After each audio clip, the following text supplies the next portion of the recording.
Het belangrijkste nieuws van Curaçao in het Nederlands. Extra Journaal. Vers van de pers.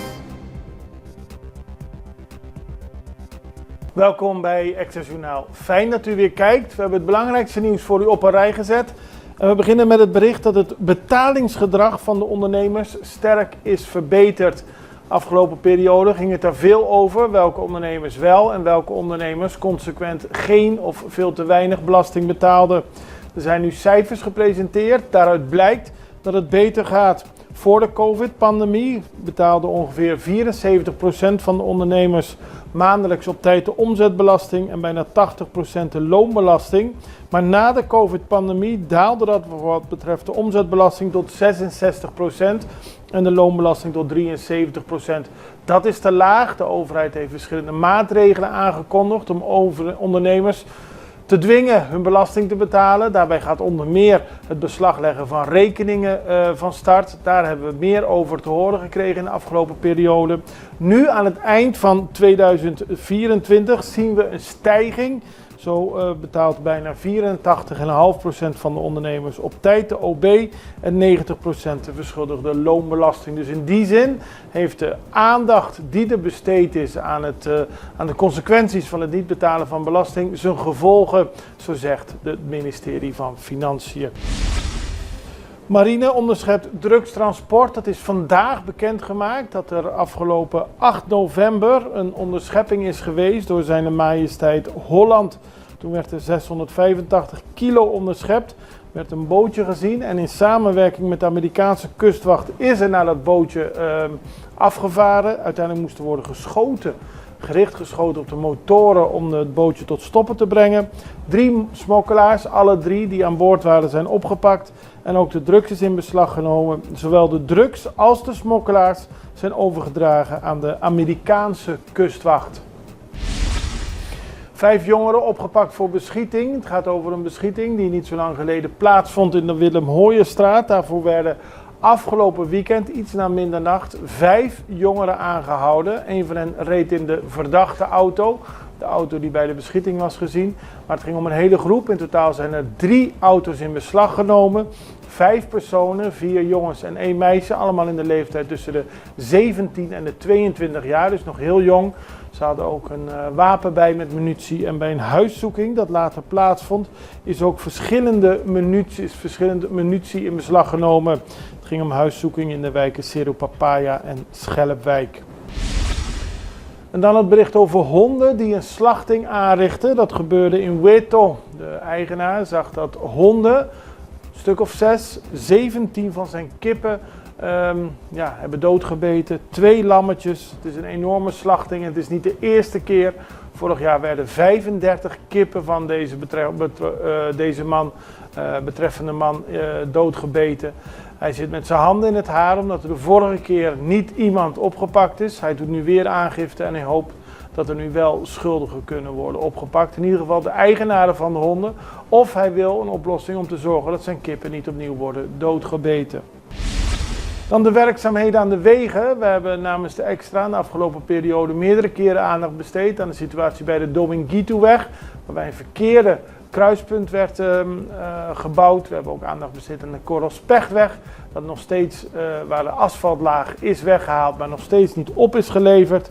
Er is een tekort aan stenen. Dat leidt ertoe dat zaken niet helemaal afgerond kunnen worden.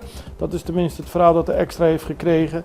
En de bewoners die meerdere keren geklaagd hebben, zullen moeten wachten tot volgende maand, waarbij de werkzaamheden kunnen worden afgerond. Als dat zo is, melden we het u ook. Dan is de Masterclass Upgrading Journalistiek van start gegaan afgelopen zaterdag bij Contentu. Het is een samenwerking, het is uitgevoerd in opdracht van de Regulatory Authority Curaçao, de voormalige Bureau Telecommunicatie en Post, in samenwerking met UNESCO en het ministerie van Verkeer, Vervoer en Ruimtelijke Planning.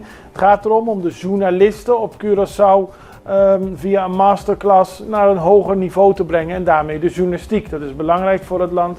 Zaterdag was Joris Luijendijk, een bekende Nederlandse journalist, aanwezig. Hij gaf een masterclass gedurende de dag zaterdag verschillende lezingen, workshops waarbij verschillende journalisten aanwezig waren. En ik kan u uit eigen bron zeggen, ik was zelf bij aanwezig, heel interessant.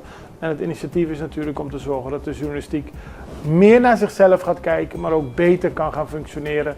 En dat is goed voor iedereen. Over journalistiek gesproken, erkenning voor het gedane werk. Gisteren werden tijdens de Global Entrepreneurs Week een paar Lifetime Achievements Awards uitgereikt. En één daarvan was naar de hoofdredacteur van de Extra, Valeska Diaz. Hartelijk gefeliciteerd. Andere mensen zoals Nathalie Antonia Petronia van Mas 99, Crisma Henriquez van El Señorial, Jasmin Pinedo van Direct Media en Helen Hooyer van Radio Hooyer kregen ook een Lifetime Achievement Award. Hartstikke verdiend en mooi dat de prijzen zijn uitgereikt. Wij gaan even naar een break. We zijn zo bij u terug. Extra in Nederland. Van Amsterdam tot Arnhem, van Groningen tot Maastricht, Extra is erbij. Volg Extra Digitaal en blijf op de hoogte van de belangrijkste ontwikkelingen in Nederland. Extra Digitaal is te zien op verschillende platforms en kanalen zoals WhatsApp, YouTube, Facebook, Instagram en ook TikTok. Wilt u ons op de hoogte brengen van een evenement of iets doorgeven? Neem contact op via WhatsApp, e-mail, Facebook of bel gewoon 06 1364 2945. Volg of abonneer je op Extra Digitaal. Klik aan en volg ons.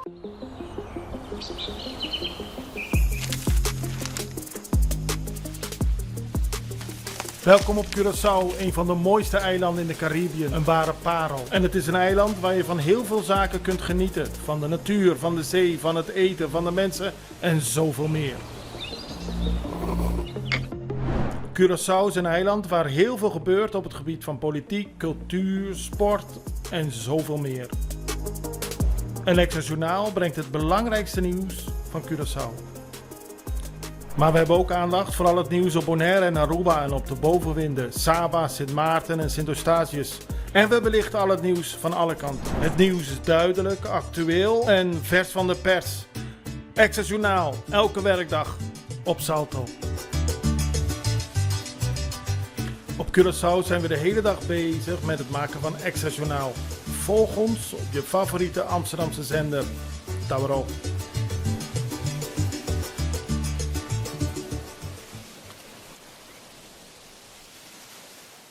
We beginnen met sport, want afgelopen Olympische Spelen heeft Odile van Aanholt geschiedenis geschreven door als eerste Curaçao zo'n gouden medaille in de zeilwedstrijden te winnen.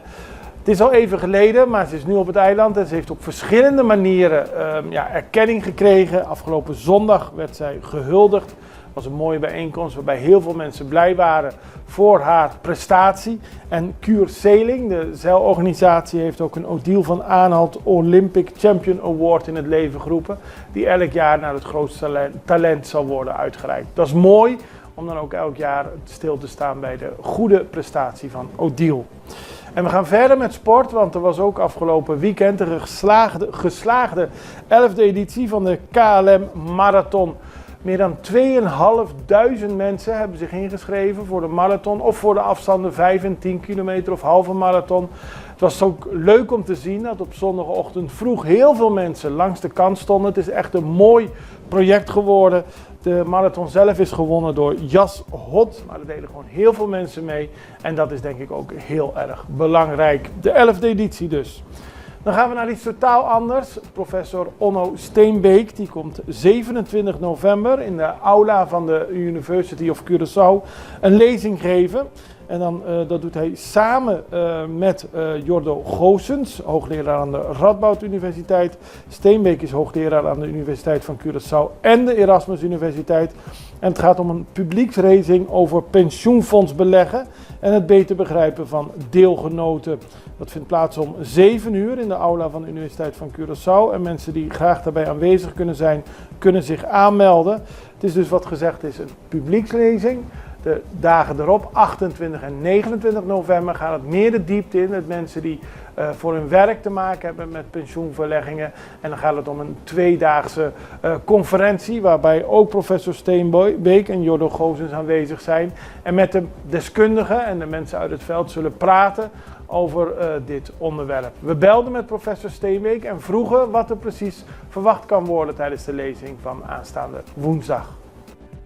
We gaan het hebben over pensioenfondsen en hun rol in de economie. Op Curaçao en in veel andere landen verzorgen pensioenfondsen de financiële oude dag van een heel aantal landgenoten. En dat geld wordt beheerd op een bepaalde manier. Dat is over het algemeen een groot bedrag dat beheerd wordt en dat geïnvesteerd wordt. En in de praktijk wordt het in van alles en nog wat belegd. Maar ook een groot deel, zeker in het geval van Curaçao, binnen de grenzen van Curaçao. En dat is het thema eigenlijk. Dat is het overkoepelende thema. Van hoe gebeurt dat en waarom gebeurt dat? En wat zijn de effecten daarvan? Want in eerste instantie is het natuurlijk iets waarvan je denkt van, nou, dat is positief, hè? Dit is geld dat door de mensen van Curaçao bijeen is gebracht. Dus het is juist goed om het te investeren in Curaçao. Maar is dat ook altijd in alle gevallen positief? Dat hoeft niet zo te zijn. Dus je hebt in sommige landen in de wereld.